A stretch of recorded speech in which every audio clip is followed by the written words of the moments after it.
আমরা করব এই জন্য ছাগলটাকে আমরা নিয়ে এসেছি। আমার দয়ার নবী মায়ার নবী সাল্লাল্লাহু তাআলা আলাইহি ওয়াসাল্লাম বললেন, আমি বুঝতে পেরেছি, জানতে পেরেছি, ওরে জীবজন্তুরা, আজকে তোরা যত পারবি শেষবারের মতো আমার কদমটা চুমে নে।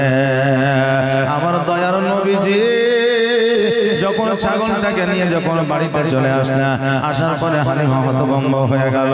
হালিমা বলল, বেটারে কেমন করে নিয়ে আসলে? এত জীবজন্তু নিয়ে গেল ছাগলটাকে খাওয়ার জন্য, খাওয়া তো দূরের কথা, একটা আঘাত পর্যন্ত না, তুমি কেমন করে নিয়ে আসলে বলো? হালিমা যখন এই কথা বললে, আমার দয়ার নবী মায়ার নবী সাল্লাল্লাহু তাআলা আলাইহি ওয়াসাল্লাম বললেন, ও গো মা,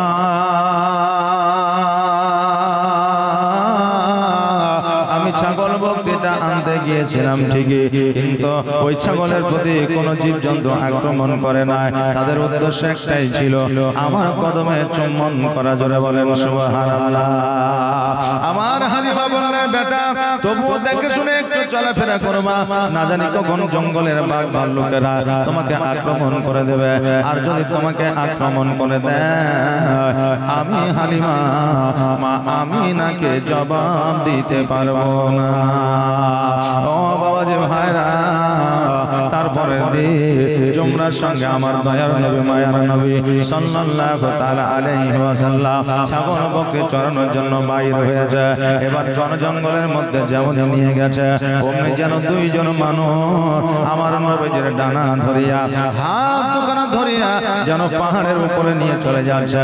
পেছনে পেছনে যেন হযরতে নবী পাক সাল্লাল্লাহু আলাইহি ওয়াসাল্লামকে দেখার জন্য যেন জুমরাও যায়। এবার পাহাড়ের উপরে নিয়ে যাওয়ার পরে আমার নবীজিকে চিৎ করে শোয়া দিয়া গলা থেকে যেন নাভি পর্যন্ত কেটে দিয়েছে, দুই দিকের মাংস দুই দিকে দিয়েছে, মধ্য থেকে যেন দিলটাকে মনটাকে বাহির করেছে। এবার জুমরা মনে করে, আল্লাহ আমার দুধ ভাই হয়তো আর বেঁচে নাই, আমার দুধ ভাই হয়তো আর বাঁচবে না, দুইজন মানুষ কোথা থেকে এসে আমার মোহাম্মদকে যেন কেটে দিয়েছে। জলদি করে বাড়িতে গেল। বাড়িতে যাওয়ার পরে আমার মা হালিমাকে বলতেছে, মা আসমান থেকে দুইজন বান্দা আসিয়া আমার দুধ ভাই নবী মুস্তাফাকে পাহাড়ের দিকে নিয়ে গেল। আমি লক্ষ্য করে দেখলাম, গো মা, গলা থেকে নাভি পর্যন্ত কেটে দিয়েছে, বুকের মধ্য থেকে যেন কলজা ফেসকা সব কিছু যেন বাহির করেছে। মা, আমার ভাই হয়তো এতক্ষণ পর্যন্ত বেঁচে নাই। যেমন এই কথা শোনা আমার হযরতে হালিমাতুল সাদিয়া রাদিয়াল্লাহু তাআলা আনহা ছুটতে ছুটতে যেন পাহাড়ের দিকে চলতে আরম্ভ করেছে। এবার যখন পাহাড়ের কাছে পৌঁছেছে, দেখছেন যেন আমার নবীজি একটা পাথরের উপরে যেন চুপ করে বসে আছে। হালিমা কাছে যাইয়া নবীজির মাথায় হাত দেয়, বুকে হাত দেয়, পিঠে হাত দেয়। নবী আমার যেমন ছিল তেমনই আছে। আমার হালিমা বলছে, আরে বেটা মুহাম্মদ, আজকে নাকি তোমার গলা থেকে নাভি পর্যন্ত কেটে দিয়েছিল, তোমার মুখের মধ্যে থেকে মন দিল প্রাণ নাকি বের করেছিল। আমার নবীজি বলে, হ্যাঁ। হালিমা জানে মুহাম্মদ জীবনে কোনোদিন মিথ্যা বলে না, কালকেও বলবে না, কিয়ামত পর্যন্ত বলবে না। জোরে বলেন সুবহানাল্লাহ। জামাটা খুলে, পোশাকটা খুলে হালিমা যখন দেখতেছে আমার নবীর শরীরে কাটা তো দূরের কথা, একটা দাগ পর্যন্ত ছিল না। আমার নবীজিকে বললে, ও মুহাম্মদ, তোমার বুকে তো একটা দাগ পর্যন্ত না, তুমি যে বলছো কেটেছো, কারণটা কি? আমার নবীজি বললে, মা গো, আজকে যারা আমার গলা থেকে পেট পর্যন্ত কেটেছিল তারা কিন্তু জগতের কোনো মানুষ ছিল না, তারা ছিল আল্লাহর ফেরেশতা। আজকে আমার গলা থেকে নাভি পর্যন্ত কেটে আমার ভিতর থেকে কলটাকে বাহির করে আমি জমজমের পানি দিয়া, হাউজে কাউসারের পানি দিয়া আমার ওই দিলটাকে ধুয়ে দিয়ে গেছে, যেন আমার মনের মধ্যে কোনো ময়লা না জমে যায়। জোরে বলেন সুবহানাল্লাহ। ওটাকে ধুয়ে গেছে গো মা। আমার যে জায়গায় আমার দিল ছিল, মন ছিল, ওই জায়গায় পুনরায় আবার সেটিং করে দিয়েছে। আজকে আমার বুকের মধ্যে কাটা দাগ, কাটা তো দূরের কথা, একটু দাগ পর্যন্ত নাই, আল্লাহর কুদরতে। আরে বাবা, জগতের কিছু মানুষ আছে যারা বলে থাকে নবী আমার মতো ছিল। আজকে যদি নবী তোমার মতো হইতো, নবীর কাটা দাগ দূর হয়ে গিয়েছিল, নবীর চুল মুবারকে বরকত ছিল, জাবিরের বাড়িতে খাবারে বরকত দিয়েছিল। আমার নবী মুস্তাফা সাল্লাল্লাহু তাআলা আলাইহি ওয়াসাল্লাম যেই পথ দিয়ে যাইতো সেই পথে আপনার সোনা পরিণত হয়ে যেত। যেই নবীর থুতু মুবারক দিয়া আপনার কাফের বেদিনের চোখের যদি ফিরাইয়া দিয়েছিল, যেই পথ দিয়ে আমার নবী হেঁটে যেত সেই পথের আপনার বালুগুলো পর্যন্ত খুশবুতে ভরপুর হয়ে যাইত। আর আজকে তুমি বলো নবী আমার মতো ছিল, আজকে তোমার পার্শ্বে 2 দিন গোসল না করলে দাঁড়ানো যায় না। আজকে সেই বলে নবী আমার মতো ছিল, বলেন নাউজুবিল্লাহি মিন জালিক। আমার নবী পৃথিবীর মধ্যে যত মানুষ এসেছে সর্বসেরা, আমার নবীর সাথে কারো তুলনা হয়নি, হবে না, কোনোদিনও হবে না। কারণ আমার নবী হলো আলা, আমার নবীর চাইতে বড় কেউ না। ও বেরাদার, আমার নবীকে যদি বলে আমাদের মতো ছিল সে গুনাহগার হয়ে যাবে। আমার নবীকে বিজ্ঞানরা বলেছে বিজ্ঞানেরও চাইতে বড় বিজ্ঞান, আমার নবীজিকে দার্শনিকেরা বলেছে দার্শনিকের চাইতে বড় দার্শনিক, মাস্টারেরা বলেছে মাস্টারের চাইতে বড় মাস্টার। আমার নবীর মতো মাস্টার, ডাক্তার, উকিল, হাকিম, বিজ্ঞান এখনো পর্যন্ত আসে নাই, কালকেও আসবে না, কিয়ামত পর্যন্ত আসবে না। জোরে বলেন সুবহানাল্লাহ। এই জন্য কবি বলছেন বিজ্ঞানীরও বিজ্ঞানী আমার নবীজি। জোরে বলেন সুবহানাল্লাহ। বিজ্ঞানীরও বিজ্ঞানী আমার নবীজি। এমন একটা দয়ার নবী আর হবে কি, এমন একটা মায়ার নবী আর পাইবা কি, বিজ্ঞানীদের বিজ্ঞানী আমার নবীজি। বিজ্ঞানীরা রথের যুগে আকাশেতে যায়, আর আমার নবী রকেট ছাড়া মেয়েরা যেতে যায়। জোরে বলেন সুবহানাল্লাহ। এখন বাবা চন্দ্র জানে যাচ্ছে মানুষ জগতে, তাই তারা কত পপুলারিটি অর্জন করেছে। আর আমার নবী যেই সময় গিয়েছিল রকেট ছিল না, প্লেন ছিল না, জাহাজ ছিল না, চন্দ্র যায় না, যাওয়া তো দূরের কথা, সপ্তম আসমান ভেদ করে আমার নবী আল্লাহর সঙ্গে দিদার করেছিলেন।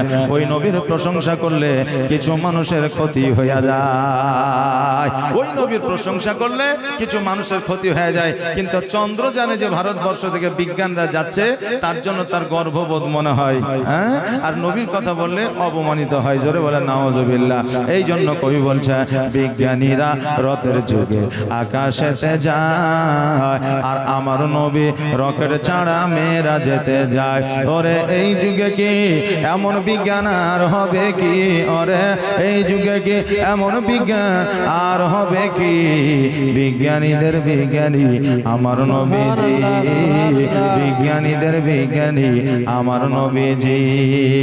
আবু বকর সিদ্দিকের সাপে কামড়াইল, আর আমার নবীর থুতু দিয়া ভালো হয়ে গেল। জোরে বলেন সুবহানাল্লাহ। আবু বকর সিদ্দিককে যখন সাপে দংশন করেছিল, আবু বকর বিষে কাতর হয়ে গিয়েছিল, শরীরটা সবুজ বর্ণ হয়ে গিয়েছিল। আবু বকর বলে খোদার কসম করে বলি, আমার নবী যখন আমার শরীরে যে জায়গায় সাপে দংশন করেছিল ওই জায়গায় যখন থুতু মুবারক লাগিয়ে দিল, আমার শরীরের সমস্ত বিষ যেন পানি হয়ে গেল। জোরে বলেন সুবহানাল্লাহ। এই জন্য কই বলছে আবু বকর সিদ্দিকের সাপে কামড়াইল, আর আমার নবীর থুতু দিয়া ভালো হয়ে গেল।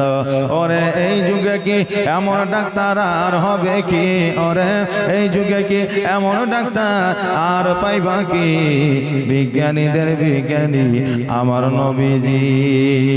আগের যুগের মানুষের অসুখ কম হতো, আর আমার নবীর কাছে আসলে ভালো হয়ে যেত।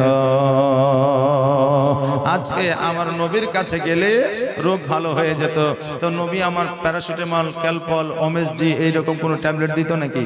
আমার নবীজি কিছু কোরআনে আয়াত দিতেন, কিছু গাছগাছরা দিতেন, মানুষের রোগ ভালো হয়ে যেত। আবু বকর সিদ্দিক নিজেই বলেছেন, আমার কোনো যখন রোগ বালা হতো আমি নবীজির কাছে গেলে নবীর চেহারা দেখলেই আমার রোগ ভালো হয়ে যেত। জোরে বলেন সুবহানাল্লাহ। ওই নবীর কাছে গেলে আপনার কোরআনের আয়াত দিত। আর এখন কিছু মানুষ আছে যারা বলে যে কোরআনের আয়াত দ্বারা তাবিজ ব্যবহার করা যাবে না।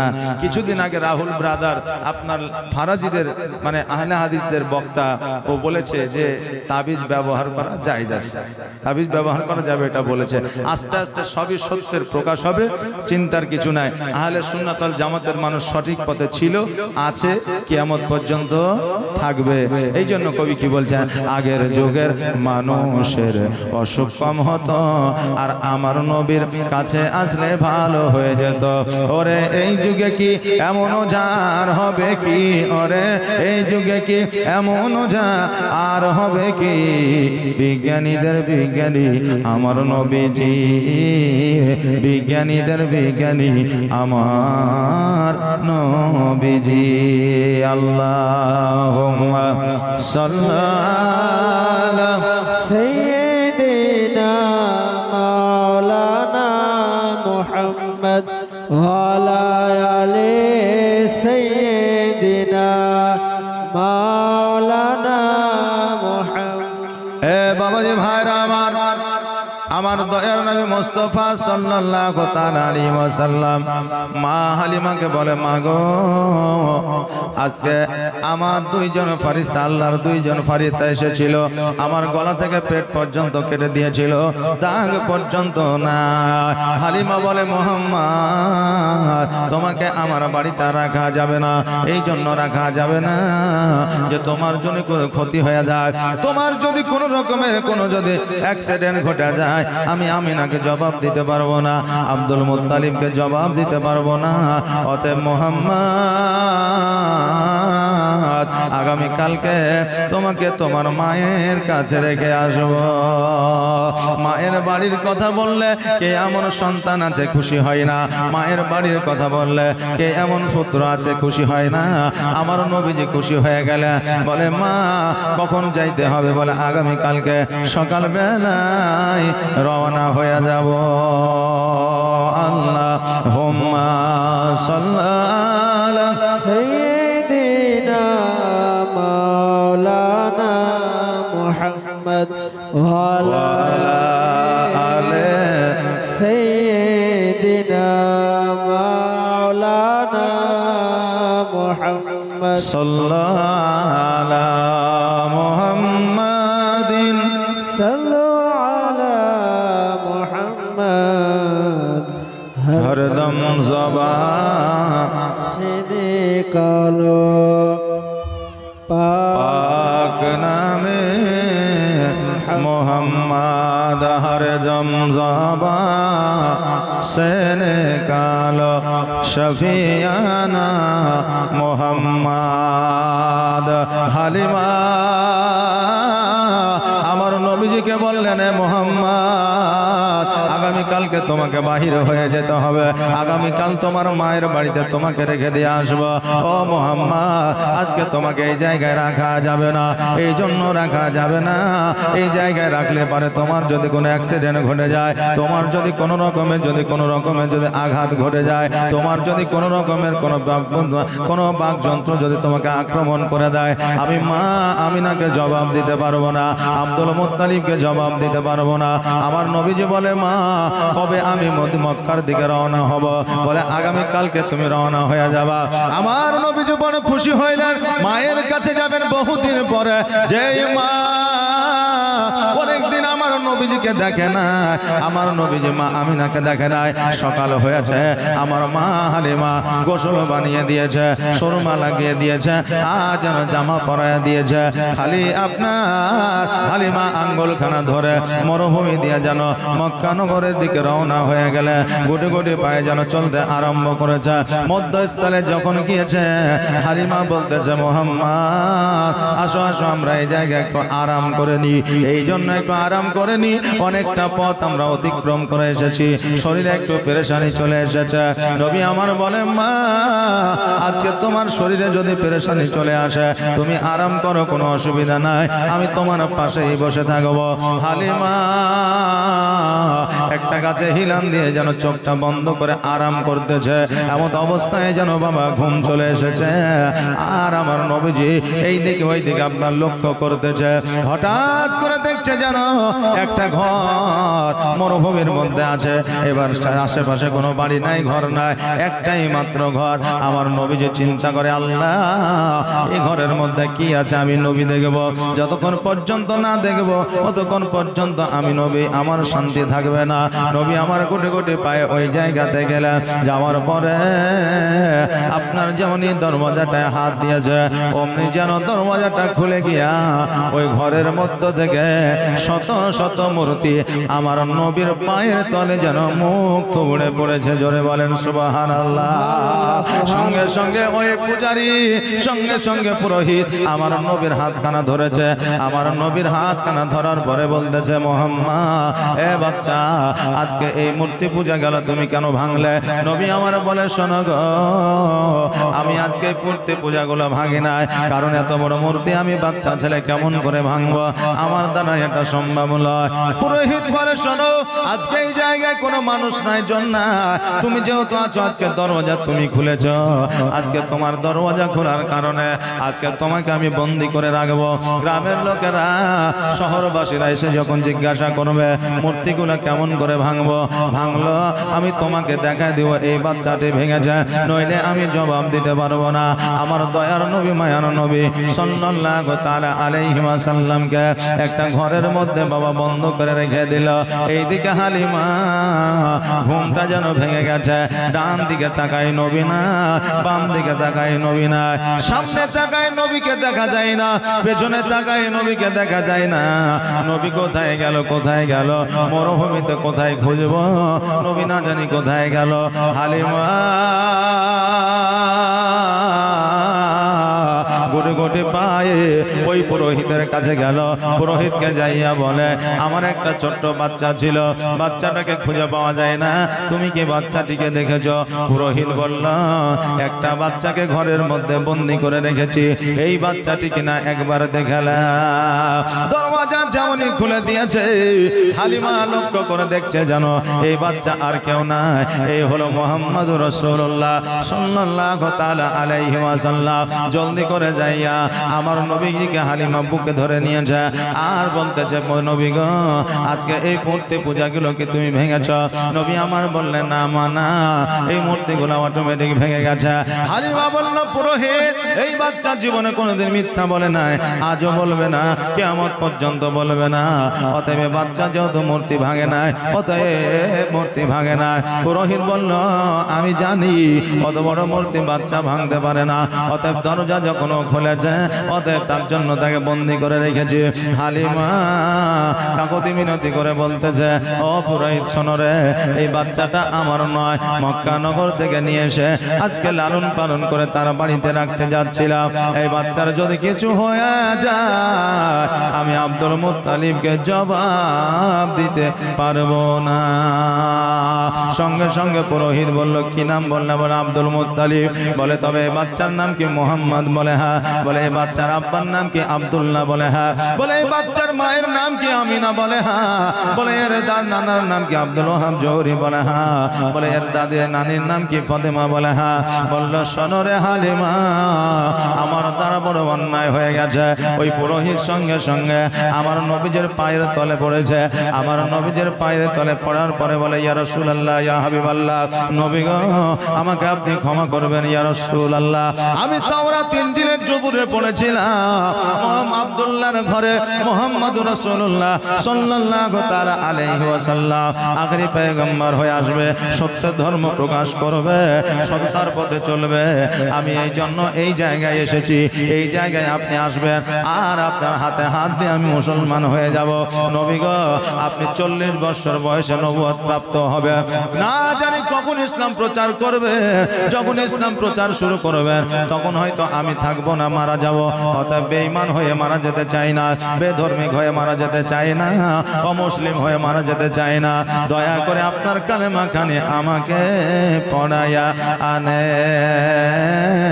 সঙ্গে সঙ্গে আমার নবীজি কালেমা তাইয়া লা ইলাহা ইল্লাল্লাহ মুহাম্মাদুর রাসূলুল্লাহ সাল্লাল্লাহু তাআলা আলাইহি ওয়াসাল্লাম পড়ায়া নিলেন। আমাদের মনে প্রশ্ন জানতে পারে, হুজুর গো, আমার নবীজি 6 বছর বয়সে কেমন করে কালেমা পড়ালেন? আমার নবীজি তো 40 বছর বয়সে নবুয়ত প্রাপ্ত হয়েছে। আরে বাবা, আমার নবী 40 বছর বয়সে নবুয়ত প্রাপ্ত হয়েছেন, এটা ঠিকই, কিন্তু 6 বছর তো দূরের কথা। 570 খ্রিস্টাব্দে 12 রবিউল আউয়ালে সোমবারের দিন শুভে সাদিকের সময় আমার নবী যখন এই জগতে এসেছিলেন, ইসলামের প্রচার প্রসার তখন থেকে শুরু হয়ে গিয়েছিল। জোরে বলেন সুবহানাল্লাহ। তখন থেকে শুরু হয়ে গিয়েছিল। নবী আমার 40 বছরে নবুয়ত প্রাপ্ত করেছেন ঠিকই, কিন্তু আমার নবীজি শৈশবকাল থেকে ইসলাম প্রচার প্রসার শুরু করে দিয়েছে। জোরে বলেন সুবহানাল্লাহ। আমার নবীজি ওই পুরোহিতকে আপনার কালেমা পড়ে আনিলেন, আর পুরোহিত বলল, হুজুর গো, আজকে যেহেতু আপনার কালেমা পড়ে আমি মুসলমান হয়ে গেছে, অতএব আপনি আপনার অধীনে আমি হয়ে গেছে। যখন আমাকে ডাক দিবেন আপদে বিপদে আমি আপনার কাছে হাজির হয়ে যাব। কারণ নবী গো, আপনার হাতে হাত দিয়ে যখন কালেমা পড়ে নিয়েছি, আমার জীবন আপনাকে সঁপে দিয়েছি। কারণ জগতের মধ্যে আমি ইতিহাসের পাতা দেখেছি, আপনার মতো ভালো কেউ বাঁচতে পারবে না। জোরে বলেন সুবহানাল্লাহ। তোমার মতো এত ভালো, তোমার মতো এত ভালো কেউ তো আমায় বাসে না, তাই তো নবী আমি তোমার দিওয়ানা, তাই তো রাসূল আমি তোমার দিওয়ানা। জোরে বলেন ইয়া রাসূলুল্লাহ। তোমার মতো এত ভালো, তোমার মতো এত ভালো কেউ তো আমায় বাসে না, তাই তো নবী আমি তোমার দিওয়ানা, তাই তো রাসূল আমি তোমার দিওয়ানা। ও কি শুনেছি কিতাবের লেখা,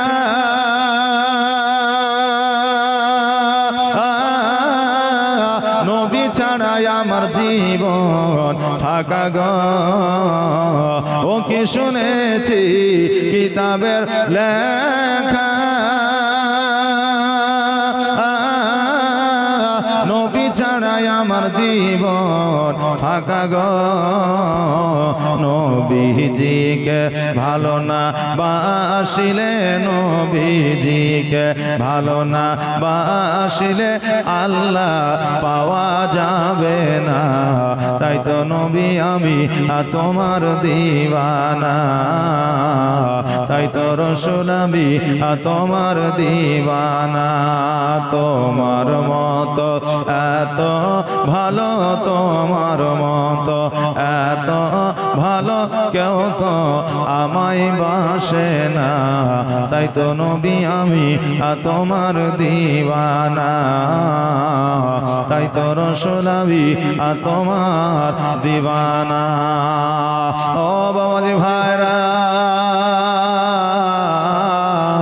ওই পুরোহিত যখন মুসলমান হয়ে গেল, আবার নবীজিকে বলল, ইয়া রাসূলুল্লাহ, ইয়া হাবিবাল্লাহ, নবী গো, আপনার যখন দরকার হবে, প্রয়োজন হবে, একবারের জন্য আমাকে ডাকবে, আমি হাজির হয়ে যাব। আমি যখন কালেমা পড়ে নিয়েছি, ইয়া রাসূলুল্লাহ, আমার নিজের জীবনকে দিয়ে দিয়েছি, উৎসর্গ করে দিয়েছি। নবী গো, আপনার পদতলে আমার জীবনকে সঁপে দিয়েছি। নবী আমার ওই জায়গা থেকে পুরোহিতকে রাখিয়া নিজের বাড়ির দিকে হালিমার সঙ্গে রওনা হয়ে গেলে। এবার যখন নিজের বাড়িতে আসলে, আসার পরে আমার মা আমিনাকে বলতেছে, আমিনা বনরে, আজকে আমি 5 বছর 7 মাস পর্যন্ত তোমার সন্তানকে লালন পালন করে দিলাম, যাও যাও, আজকে তোমার সন্তানকে রিটার্ন দিয়ে দিলাম, আজকে তোমার সন্তানকে তোমার কোলে উঠে দিলাম। আমিনা বলল, হালিমা, আমার নবীকে যদি নিয়ে যেতে চাও নিয়ে যাও, আমার কোনো আপত্তি না, তবে শোনো রে হালিমা, আজকে এতদিন পর্যন্ত যখন তুমি লালন পালন করেছ, লালিত পালিত যখন করেছ, তোমার যখন মন চাইবে আমার বেটা মুহাম্মদকে তুমি নিয়ে যায়। জোরে বলেন সুবহানাল্লাহ। হালিমা একবার আমার নবীর দিকে তাকায়, একবার সামনে রাস্তার দিকে তাকায়। আহারে বাবা, সন্তান তো দূরের কথা, আমার নবী তো দূরের কথা। আজকে বাবা জগতের মধ্যে কুরবানির জন্য আমার মা বোনেরা যে ছাগলটা আপনার পোষে, যে ছাগলটা আপনার দেখভাল করে, কুরবানির দিন যখন কুরবানি দেওয়ার জন্য নিয়ে যায়, আমার অনেক মা বোনেরা আছে চোখের পানি ফেলায় কাঁদে, কারণ ওই ছাগলটার উপরে মায়া বেসে যায়, দয়া বসে যায়। একটা বাচ্চার সন্তানকে যখন 10 দিন আপনি কোলে নিবেন, ওই বাচ্চাটার উপরে আপনার মায়া দয়া বসে যাবে। আমার নবীজিকে 5 বছর 7 মাস পর্যন্ত অলৌকিক দৃশ্য দেখায়া হালিমার কাছে লালিত পালিত হয়েছিল। ওই হালিমা কেমন করে আমার নবীকে ভুলতে পারে?